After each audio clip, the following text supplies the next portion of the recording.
Canada is underreporting the total CO2 from the forest sector by more than 80 million tons a year. It's equivalent to all the emissions from Canadian buildings.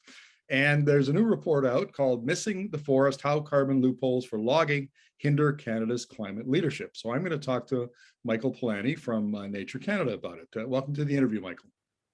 Thank you. Good to be here. Well, let's start with maybe a brief overview of the study, if you wouldn't mind.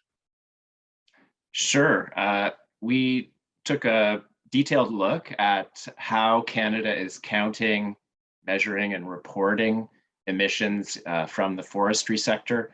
And we found major biases, major omissions in the way that they're doing that, a number of different problems that we feel have a significant impact in terms of the accuracy of measurement of forest carbon emissions, as you mentioned, to the tune of 80 million tons a year. That's the extent of the understatement or underestimation of those emissions. And that's having huge problems, or causing huge problems, we argue, because it's portraying forest as logging as a low carbon industry, whereas in fact it's emitting significant emissions, and Canada needs strategies to address those emissions.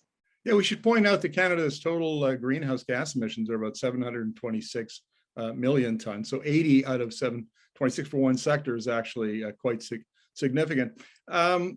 Michael, before we get into some of the things that they're not counting or counting incorrectly, I've done these kind of interviews on other sectors like oil and gas, for instance. There's always methodology disputes or disagreements, let's put it that way, between, the various academics or analysts.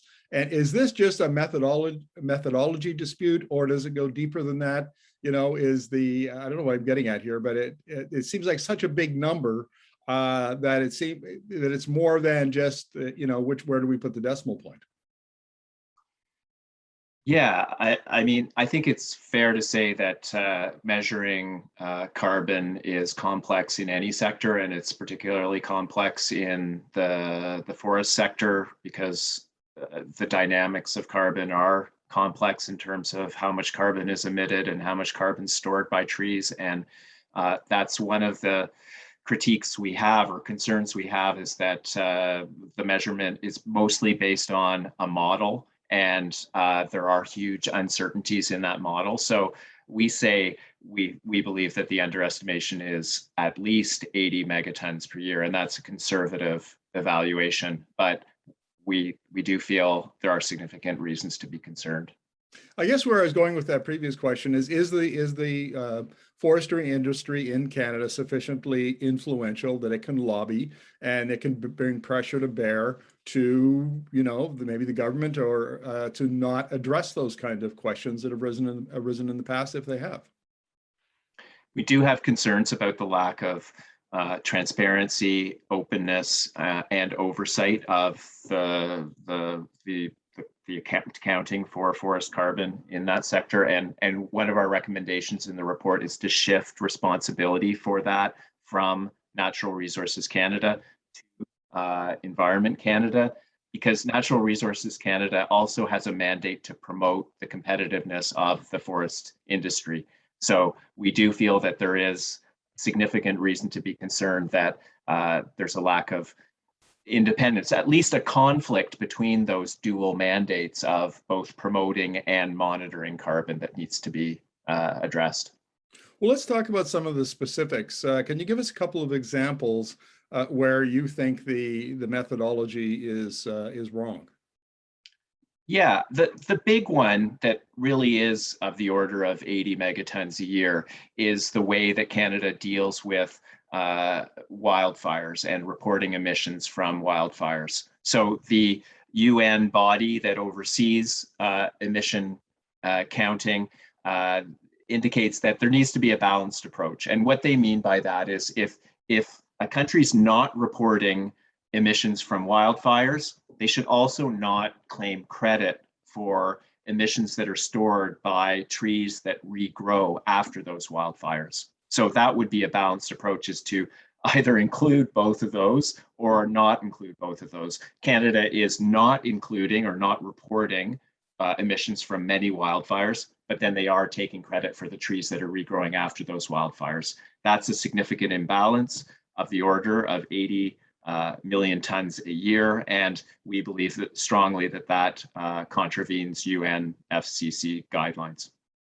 What about failing to measure and report emissions related to logging, roads, and seismic lines?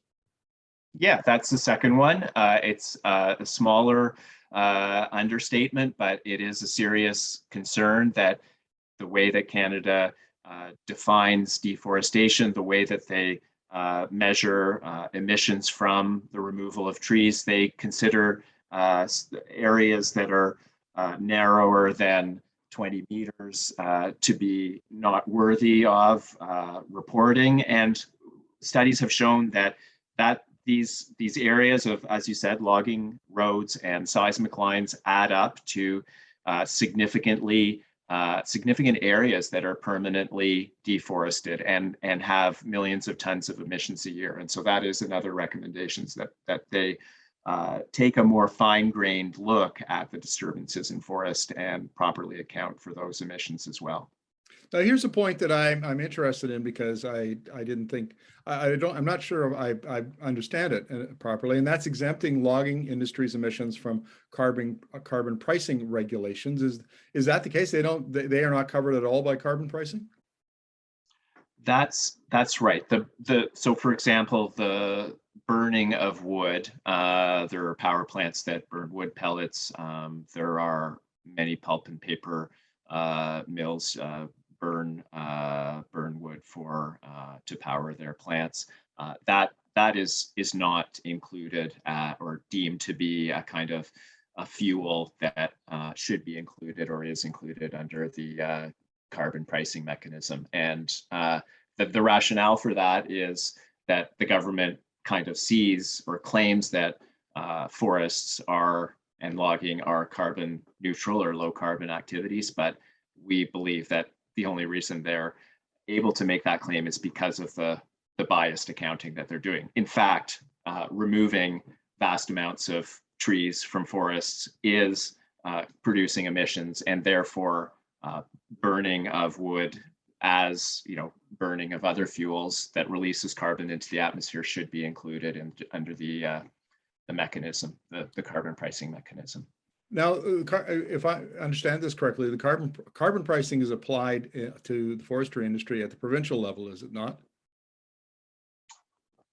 Well, the forestry industry does pay for a carbon price on fuels that they burn. So fossil fuels, oil and gas. So they are included in that part of it. What's not included is the combustion of wood products themselves. And that's the omission that we're concerned about. We believe that large emitters should, if they're burning wood, carbon's going up into the atmosphere, they should be held accountable for that, and they should pay a price on that. And currently they are not doing so.